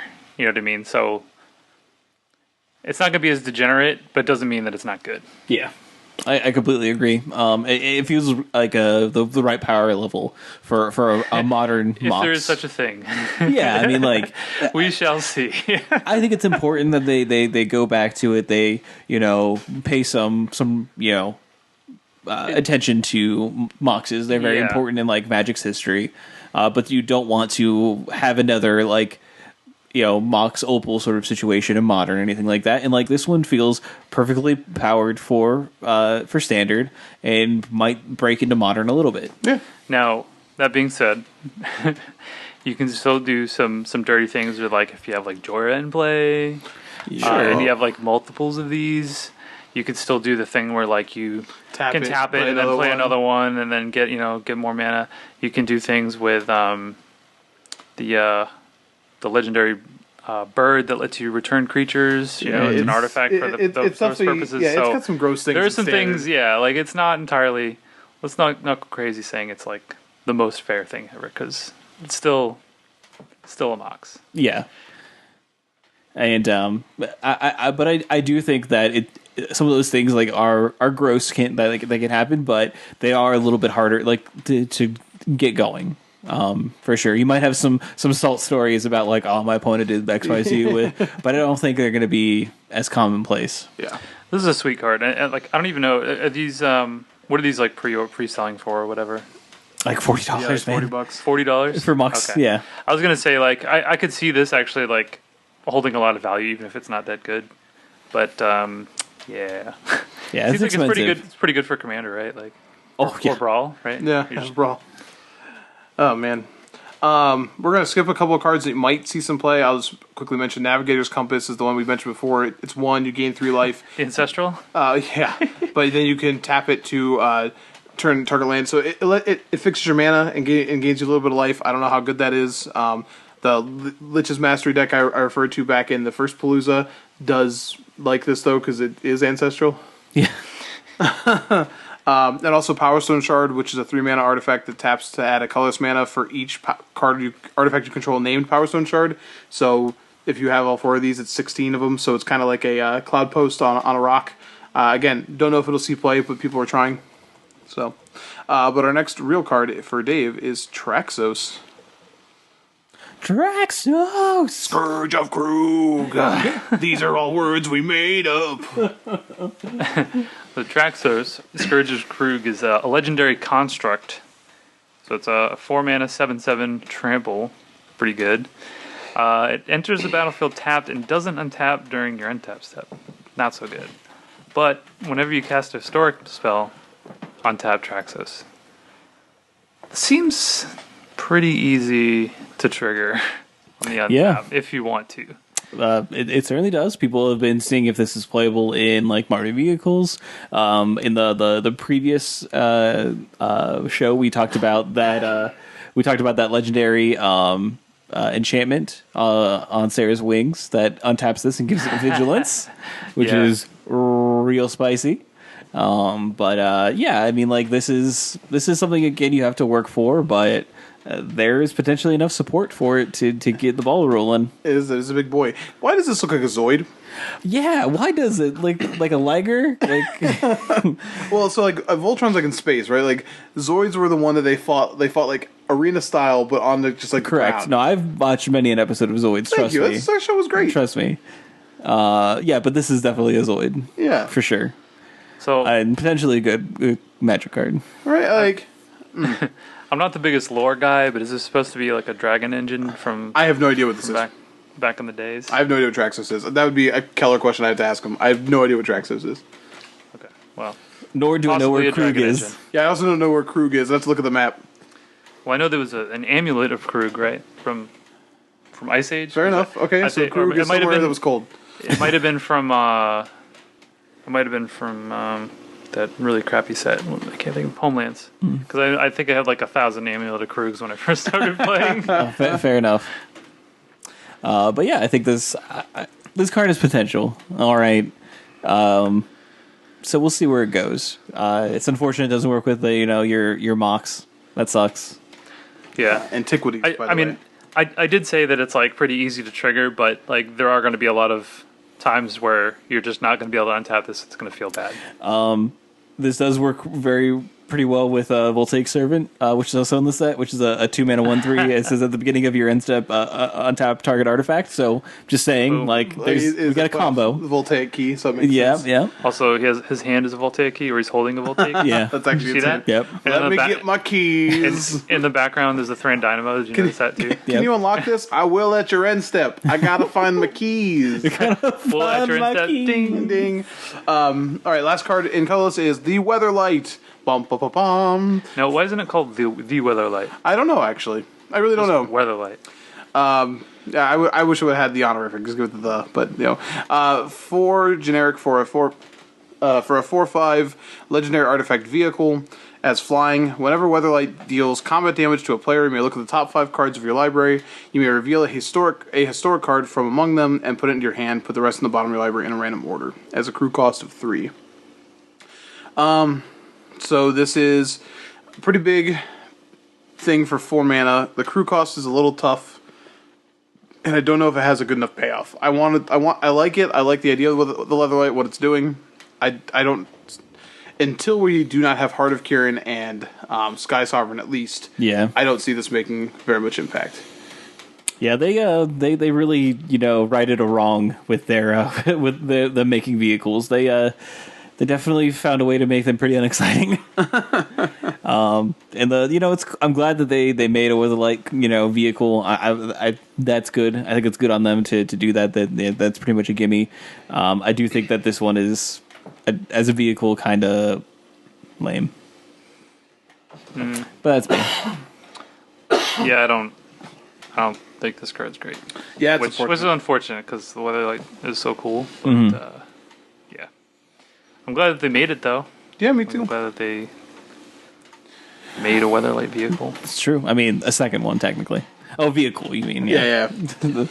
All right. Let's finish up with lands. We're almost done, guys. Yeah, lands will be real quick. Because Yeah, we have to talk about this. so I think where we need to start, of course, is that we're getting the Innistrad check lands back. So they're enemy check lands. They function just like the allied ones that we have. So red, white, blue, green, black, white. Red, white, blue, green, black, white, Blue, red. yeah, Sulphur Falls, and then Woodland Cemetery. Yeah. Black, green.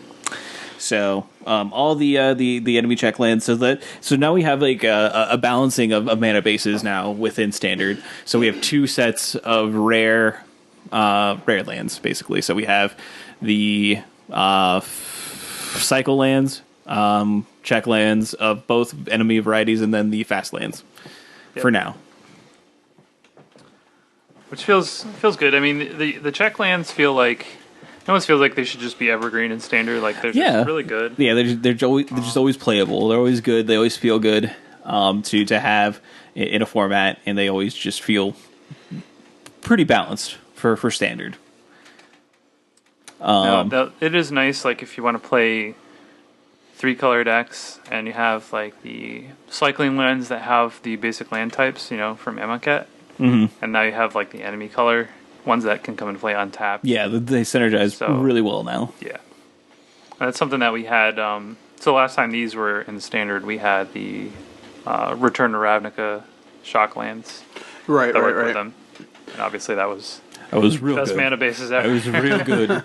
That was a fantastic mana base. And these aren't as great, but, whatever. So the next cycle that we're going to be talking about is the Memorial cycle. And they all do different things. The memorials are all monocolored, so they're all basically aligned. They come into play tapped, and they all have an activated ability. The Memorial to Folly is black, and it can be sacrificed to return a creature card from your graveyard to your hand. The blue one can be sacrificed to draw 2 cards. The white one can be sacrificed to create soldiers. The green one can be sacrificed to look at the top 5 cards of your library and reveal a creature and put that in your hand. It's a little wordy. And then the red one can be sacrificed to destroy a land. And they all feature a specific legend, which I think is pretty cool. Memorial to Folly has Urza and Gerard. Memorial Genius has Urza. Memorial to Glory has Gerard. Memorial to Unity has Eladmri. And Memorial to War has Kuroda.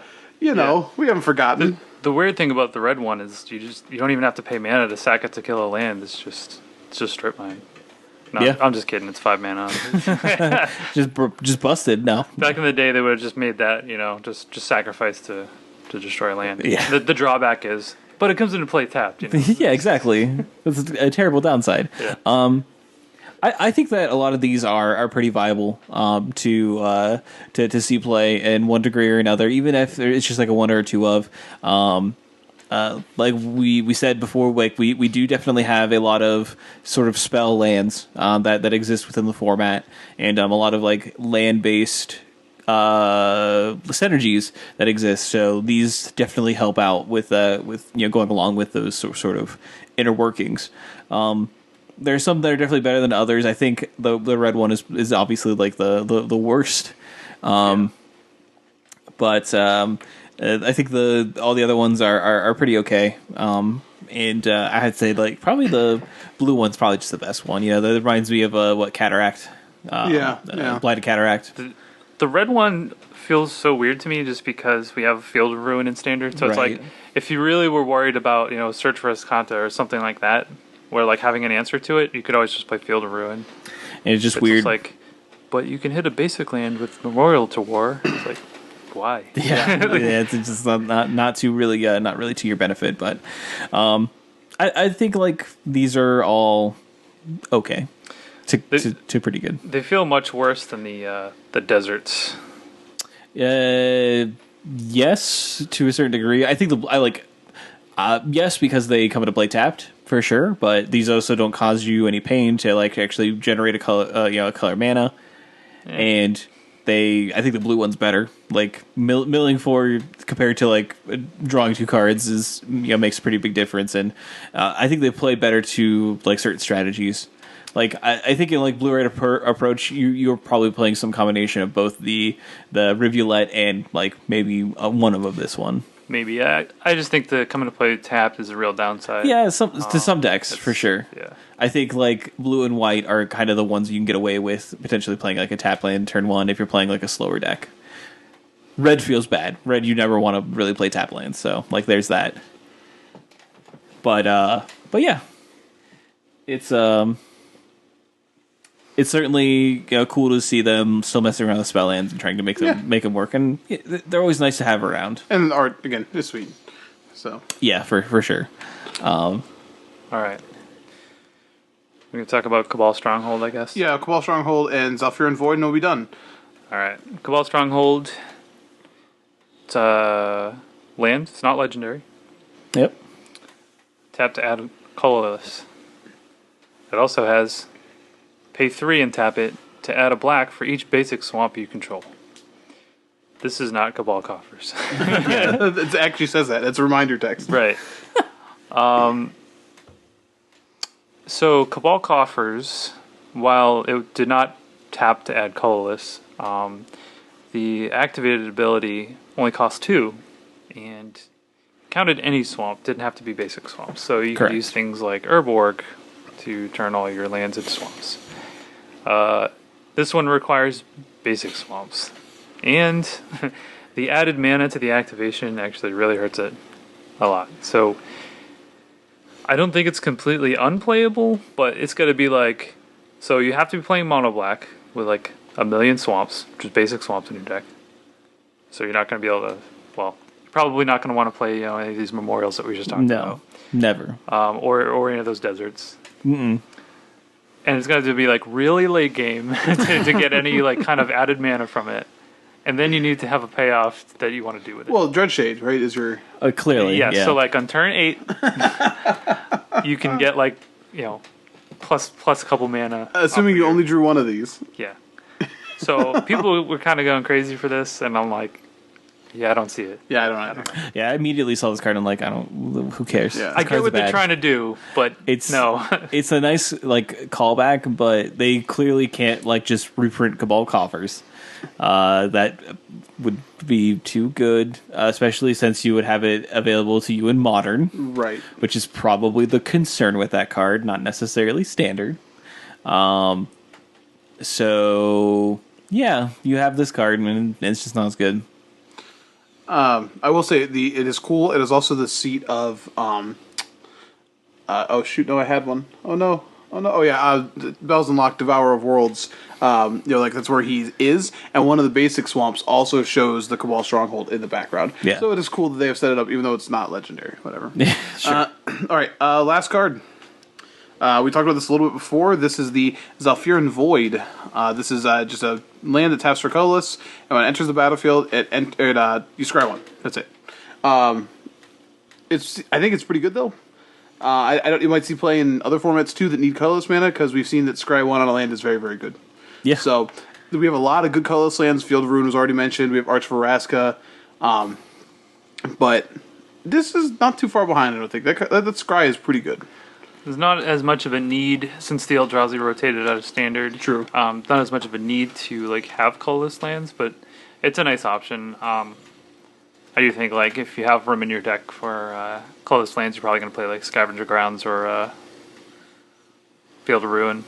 Probably better than this one, since they have a little bit more utility and more relevant. But this one's kind of cool. I think it'd be interesting to see like. I guess people would play this unlimited, but it's probably not going to be a very high pick or anything. No, I wouldn't imagine it to be a very high pick or anything like that. So, but yeah, I mean, I think it's nice it comes to play untapped. Yeah. Like, I think that's relevant. It definitely pushes it into like the realm of playability. But yeah, it's a nice like passive effect that can happen and still allow you to do what you need to do. Yeah. I think it's weird to have this land and then like a whole bunch of like triple color requirement spells in your set, but here we are. But yeah, so like that's Dominaria in a nutshell. And we probably there's definitely a lot of cards. Definitely probably missed some stuff, missed some cards. I want this set to do well. I want cards from the set to like show up. And not just see like a bunch of like cards that don't get there because of already existing like archetypes that are in the format. I am still a little bit scared of Scarab God. I don't know if we got anything that is good enough necessarily to counter what that card does consistently. But I think the format with Land of War Elves coming in will change pretty dynamically. We'll just see if that is sort of enough to shake it up. But I think Standard, as it stands right now, is still in a pretty good spot. And I think by introducing a set that has a lot of excitement, has a lot of people wanting to play different cards, is going to be positive for it, is going to be good for it. I just hope that people aren't like trying to play these cool new cards and then to get punished and then like just go back to like playing regular Scarab God deck. I definitely think that Mono Red takes a hit though. Like you get Chain Whirler, which is good. It's a good 3-drop. That's probably what you're going to be playing in that deck pretty consistently. Though you have like the colorless deserts, which might be a little awkward with that potentially, because I know like having played mono red a bunch, like sometimes you actually just don't have triple red. So like that's a little bit weird, but I still think the card's good enough like to see play. But I think Seal Away, like having another like good removal spell that's cheap for Hazard and a color that is going to get boosted due to Teferi showing up and people wanting to play it in blue-red approach. That Knight archetype maybe being a thing and people wanting to do that. And mana base is getting better, so maybe you want to add white to a deck or reinforce the white splash in your deck, like the red-white Path of Metal archetype, or even like Naya monsters. So I think that with having access to that card, it'd be fairly generic and powerful against a lot of different archetypes, including mono red. Definitely hurts that deck, which I think is fine. Like obviously, mono red is some might even contend being the best archetype currently in standard. So it's okay for it to take a little bit of a hit. Yeah, I'm not gonna make too many predictions about standard because I'm just not. To be honest, I'm not that up to speed with it. I really love the set. Like this, there's like a lot of nostalgia wrapped in it, and obviously that's what they're going for. There's a lot of callbacks in the art, flavor text, some of the characters, and I love that. It feels like an old school set. Like you could tell Richard Garfield worked on this, or he was one of the voices in that boardroom. When they're going over the set. Outside of I think Karn's pretty good. Obviously, I think Llanowar Elves is gonna see a lot of play. But I like that there are a lot of cards that we just don't know about. Like we talked about a lot of cards, and we're like, I don't know, like this could be pretty good, it could not. We'll have to see how it shapes up. Like there's a lot of cards that I think like a lot of cards that you can brew with in this set and be like, okay, let's find out how that's going to impact. Yeah. I think that not to even be a downer. I'm excited. I'm super excited about the set. I love everything about the lore, all of it. I do think this set's going to hugely benefit from rotation in the fall. Yeah, because I think like the cards you're talking about that we've talked about, they aren't obviously more powerful than the things that people are doing already. We talk about Hazret and the Scarab God and these things. So I think that I think it'll make an impact. But I think once it's free of those couple of blocks, you'll really see the engines open up, and I think that'll be awesome. I think that's perfectly fine, and maybe that's just where it's at. But I'm pretty excited about the set. It might get me to like break out into standard or maybe play something a little bit different. I'm going to draft the heck out of this set. Yeah, I just want to open it. I know I say this like literally every set that comes out is like, oh man, I'm going to start drafting more. But I am going to GP Columbus in a couple weeks here, which is Dominaria Team Limited. So I actually do need to kind of be up to speed on Limited. So, but I am excited. I think like the fact that historic is kind of like the main thing that like you would need to know about for Limited, but otherwise it doesn't have any super strong like tribal synergies and things like that. Like, it feels just like cards. It just feels like kind of like a generically just like a regular set, which I think is awesome, and I think they don't do enough these days. Like, it's weirdly like I know the core set is our next set, but it's weirdly close to a core set. Yeah. Yeah, well, but it feels much more powerful than the complexity level is much higher than Sure. I'm just saying, like... I see, archetype-wise. Yeah, archetype-wise, yeah, exactly. Okay. Cool, well, that's it for the Dominaria set review. But I believe that we do have a little bit of a shift, a little bit of a change that is coming to our lovely little show, and I think it's probably best for Dave to kind of announce it to our listeners. Yeah, so this will be my last regular show with the guys here. I just found it increasingly hard to find the time to dedicate to the show and to, I guess, consistently find the time to cast with these guys. So I really want to thank you guys for bringing me on. It's been a fun ride for 200 plus episodes over these last couple of years, and not going away forever. I'd like to come back for the Paloozas and possibly like post Pro Tour shows and things like that. So. Yeah, we'll see. If you'll have me, but You might be able to pencil you in. yeah, this is so this will be my last regular show, but I'll still be around. So not. I close my eyes. Can we bring back the? For a moment, but I know it's been a long time, but can we bring back that 8-bit Dust in the Wind for just at the end of this episode? I'll see. I don't know where that is, but I'll see if I can. It's definitely on YouTube. Oh yeah, so. for sure. But yeah, no, Dave. Of course, you're always welcome back. At any point in time that you want to, be back on the show for an episode or two, that's perfectly fine. And yeah. We wish you the we're still gonna be your friends. It's not like we're not gonna see you ever or anything like that. We'll see.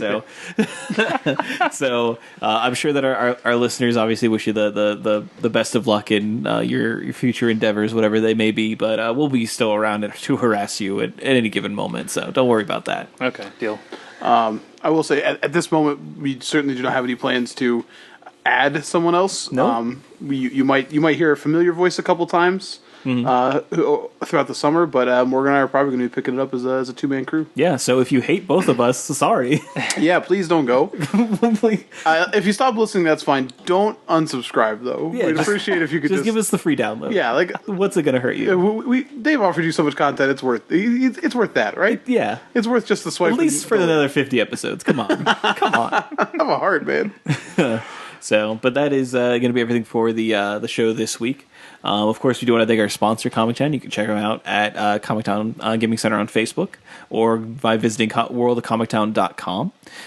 We also do have a Patreon if you aren't aware of that. It's at patreon.com/atyourendstep. And we thank you. We give thanks to all of our patrons out there for supporting the show. We couldn't do it without you, and you help keep the lights on. We appreciate that.